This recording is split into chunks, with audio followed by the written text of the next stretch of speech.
Okay, good morning, everyone, and happy Wednesday. Welcome to the broadcast, Lesley.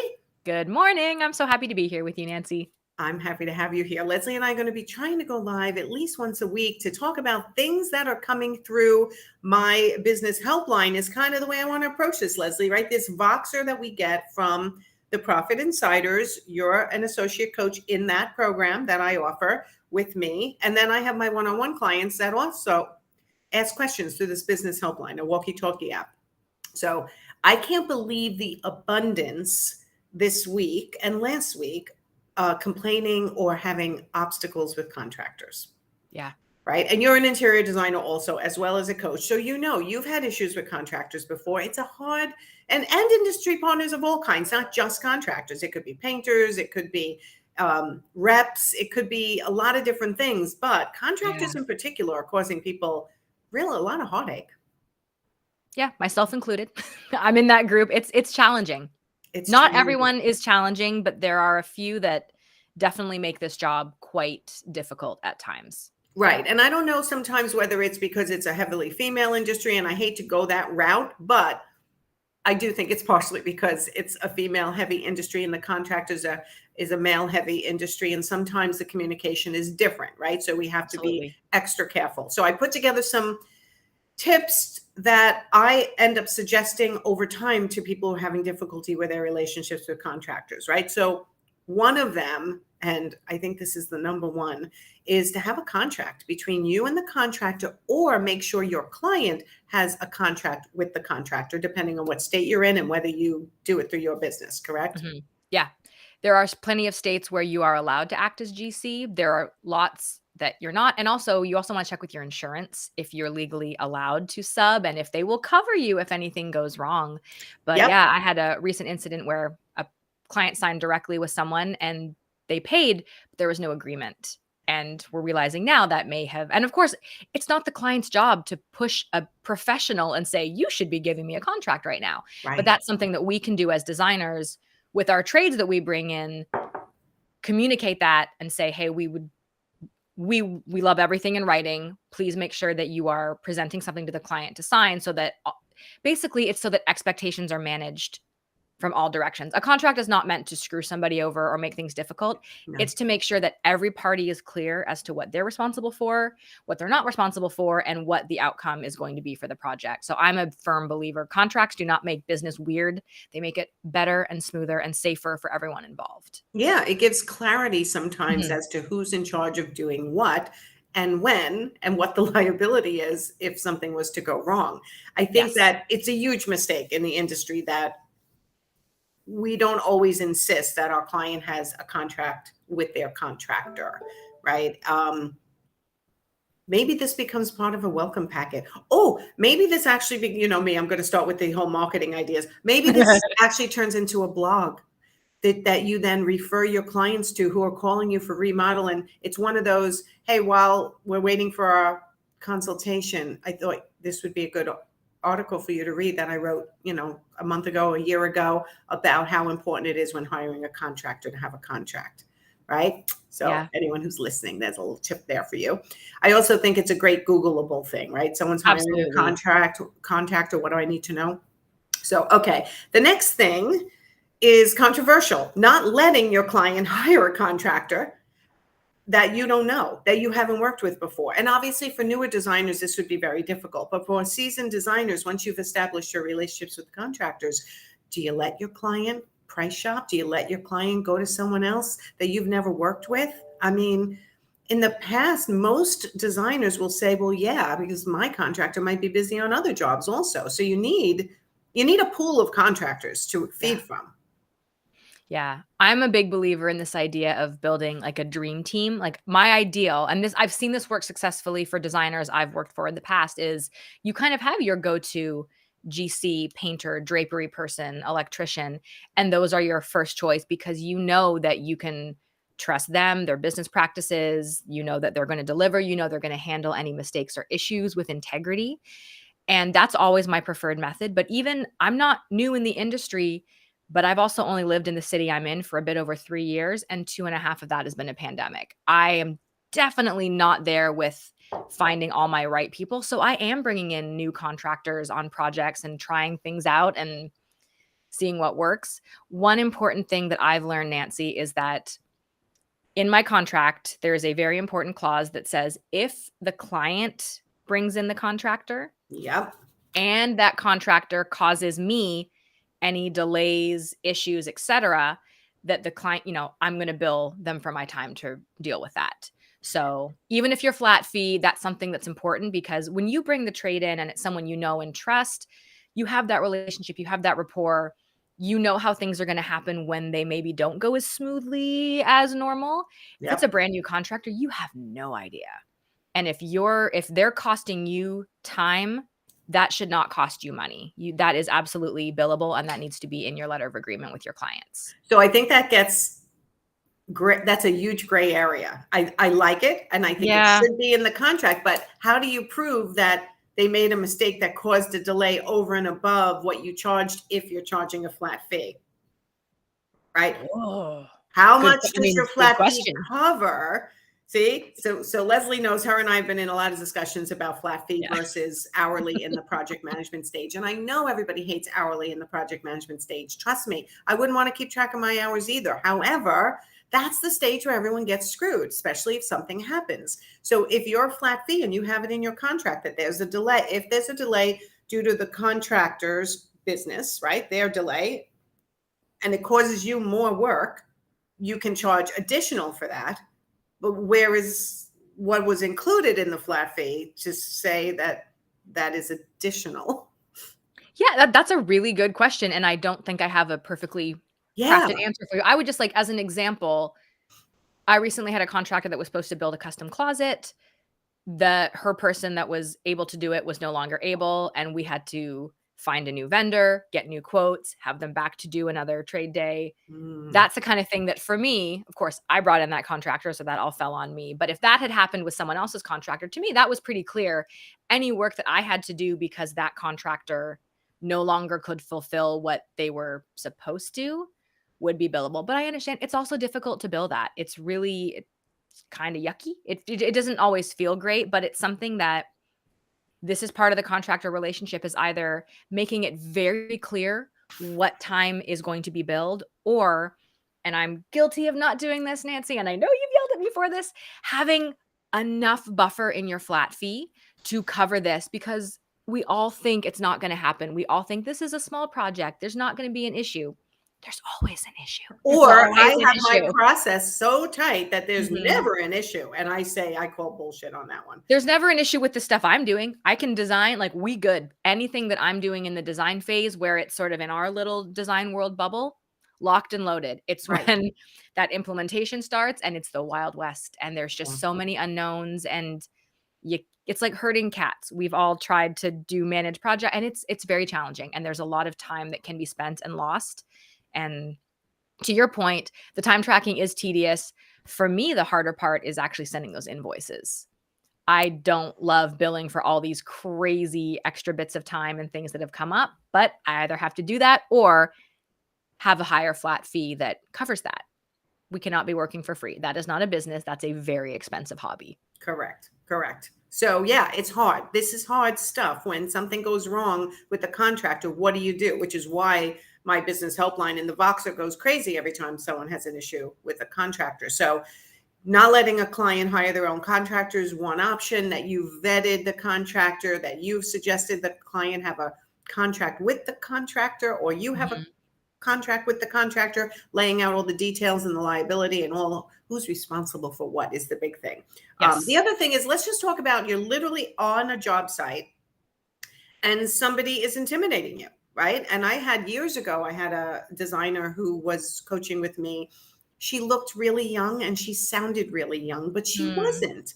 And it was, her voice was very high pitched. And we literally did, because I'm a body language trainer also, we did some readjusting of her vocal tone, which helped her be taken more seriously. Yep, I can help people with that. But when you're taken more seriously, part of that is looking someone right in the eye and don't be intimidated. And I think it's very hard sometimes for some women to do that, because it feels intimidating when a man starts bellowing anger or disagreement or blame. and trying to bully and intimidate or gaslight, it's like, okay, what do I do? And in that moment, obviously, always make sure you're safe. But number two, it'd be great to have a witness if there was a witness there. And number three, don't back down. If you're safe physically, then don't back down emotionally. Like literally look them in the eye and go, that is not okay the way you're speaking to me. And I'm leaving now. And when you calm down, let's talk about this and get a resolution. Sometimes a bully needs to just be gone up against. And it's not easy and it's not pleasant and it can shake you to the core, but it's something that's needed in order to set that relationship right. And often, sometimes that's all that's needed is to go back at them. Sometimes it's not that easy.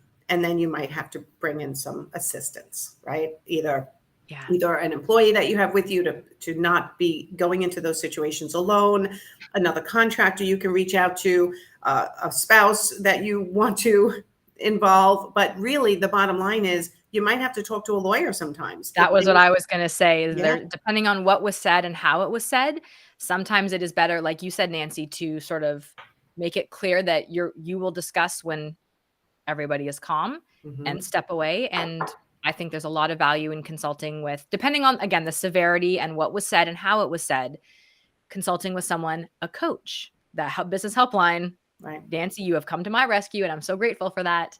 Yeah. And, do you have a partner, like you said too, but also there's a point where things can be said where it's toying legal lines. There maybe something was threatened, maybe something was accused. And it's hard. My first instinct is always to kind of respond and clear my name or justify things. And sometimes I have to learn to just, and it's hard, and step back and get some counsel, whether that's social, friends, family, whether it's professional. It's, depending on the severity, very much worth a couple-hour consultation with an attorney in certain circumstances to help you navigate correctly. Yeah, and it's really sad when it happens because it's so unnecessary. Absolutely. And there's two people in this relationship, right? When it starts to go bad, and you can do everything right and still not have success with someone who is very, very, I'm just going to say, stubborn in their personality traits, right? So that's hard, and it's not an easy fix. There's not like, oh, do this and it's going to work every time. It's literally starting to figure out what you want the end result to be. And this comes right out of my book, right? Respond with confidence, decompress, assess the situation, figure out what you want to happen in the end with this contractor and with these clients, and then formulate your response in a way that's going to hopefully get you the result you need. But I'm going to say it again. There's two people. You could do everything right, and it may not give you the result you want, which is to get the situation back under control. Some things just go out of control, and you can't help it. But certainly if it happens with a contractor, I'm going to say something that's kind of like, duh, but don't ever work with them again. I've heard designers and then I called him back again because he really is very good. Like, he's very good, but he's not treating you right, or she's not treating you right. So, hello, walk and find somebody else. There's plenty of good people out there. It takes a little effort, but it's worth it. The other thing I wanted to mention is don't lower yourself down to their level, which is easy to do. Oh, and I have fallen into that trap myself, right? Like you said, defend yourself, protect your name. I'm going to go and do what they did to me. I won't go into more detail about that. Just don't do it. It's not worth it. It's never worth it. If someone thinks the earth is flat, you are never going to convince them otherwise. Correct. You can't fix crazy. You cannot fix crazy. This is true. I think I'm up to number 5. Check your insurance to see exactly what you're covered for. And when I tell you, I want you to hammer your insurance agent and say, if the cabinets come in wrong because I measured wrong, would I be covered for that? If the cabinets come in wrong and the contractor measured for it, am I covered for that? Am I covered for mistakes that my painter makes or my this? Like, you want to ask your insurance agent the questions that you want to know, because insurance policies are like this thick and I can't understand a damn thing in them. Yeah. So get the human on the phone, your rep, and ask the questions you want. I mean, I even have, when I was an art consultant, I had one of my employees driving around with artwork, never knowing that if she got into an accident, that artwork was not covered because it was my company and my car was the only car that was covered. right? So you guys can have Yeah. assistants who are picking up things, dropping off things. What is their liability, right? And ask your insurance company these things. So if a contractor messes up, what would your insurance company do? And you made a good point before we went live that sometimes your insurance would go up if you put a claim in. So you have to weigh that as well, just like car Yes. insurance. Okay. Yep. I didn't even And realize that. to that point, we had, and maybe this is one of your future points, but I remember we had recently talked about setting up I call it my whoops bank account. I think you had a better name for it. The Well, I contingency actually got this from account. one of my clients, Susan Hill. She said, contingency account. And I'm like, you know what? We Yeah. teach a profit first light method for all of our clients. So they don't have to have 7 bank accounts, but they have 4. But I'm starting to think I'm going to recommend a 5th bank account I or, just started it, and yeah. it's small but mighty, and my goal is to grow it to a certain amount and just leave it there so that I know there's a few $1,000s if I need to pay myself for lost time, if I need to pay for a mistake. It's not coming out of my operating account. It's not affecting my day-to-day budget for my business. Yeah. And the contingency account in the way I would teach it is it's what you just said. It's your oops or whoops account that you need to protect the reputation of your company because Yes. something happened. You have gone to battle with the contractor or whoever made the mistake. You're not getting anywhere, or a piece of furniture that's damaged and you have to replace it. And again, the people who are supposed to take care of it aren't, but it's your company's reputation. Instead of going to court and suing the world, you have this contingency fund to just say, you know what, it's under a certain dollar amount. Let me just take care of it and move Yes. on. Move on, because the brain space that this shit takes up when it starts to go bad could affect every other client you're working on and affect your entire life and your mood and the way you respond to everything. So if you have the money set aside for an oops fund, contingency fund, I think it's smart. Yeah, for certain levels of oops, not even that it's oops our fault, but just something goes wrong. I have found personally, there's some value in paying to make the problem go away. Like you said, it can just it derails everything. It brings you down, and we're trying to all operate from good places and do great things, and like this is not brain surgery. Like no one's going to die, but of course, reputations matter, how we handle situations matter. People always remember how you made them feel.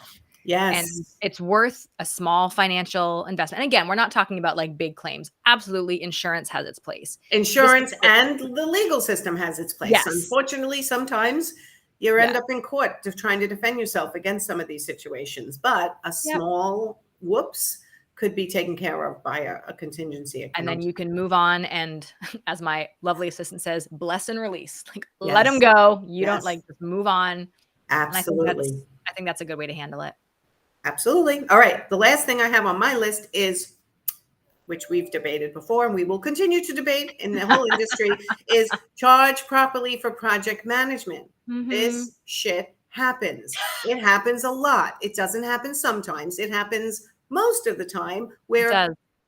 something with the contractor is not going right and it's taking more time than anyone ever thinks. I hear this all the time, but I give a contractor's binder and they don't have to ever call me. But do they? Do they anyway? Right?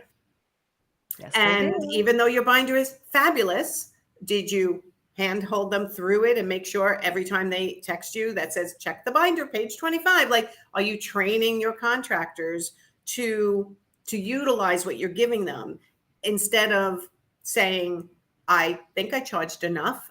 Actually charge enough. And during the project management stage, I'm a huge advocate of charging hourly. And I know everybody hates that, but charge in advance, a big chunk of hours, work backwards from there. You're getting paid for your time. If something goes wrong with the contractor and you're dealing with it for the client, then that's hours the client is not having to deal with it themselves, and you deserve to be paid for that. If you're charging flat fee and you haven't thought there's going to be a big screw up somewhere and it's going to be an extra 10 hours of aggravation and time, and you haven't accommodated for that, then you're losing money in that project management section. So yes. it's a hard one. It's a hard one. And it will be a continuous debate as to whether you charge flat fee or for your time.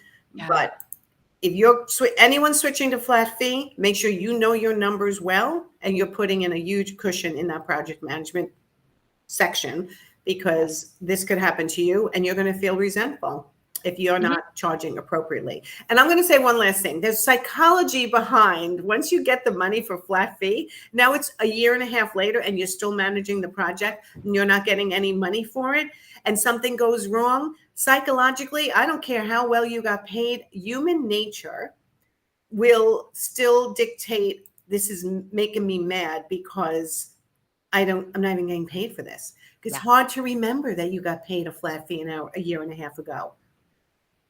Right? And that you put 20%. So right, because I'm going through this exact thing right now. Okay. So I didn't know that actually. So I didn't even know. But to me, there's so many psychological nuances in the way you bill also that it's really important to do it right and think it through and make sure you are satisfied that you're getting paid your worth for every single job, especially when things go wrong with the contractors. So, all right, everyone, we talked about a lot today. So if you're coming in late, definitely go back. We're talking about how when things go wrong with contractors or industry partners, what some things you can do. And I think I went over about 7-8 things. It's worth a listen because this is something that we are getting. Lesley and I, as coaches, are getting a lot of bombardment from our clients because that's what we're here for, to help them through these situations. And a lot of people are going through situations with contractors right now. So go back and take a listen. And I hope that helps somebody today. So thank you, Lesley, for being here. Thank you, Nancy. All right. We will talk to you guys next week. Bye, everyone.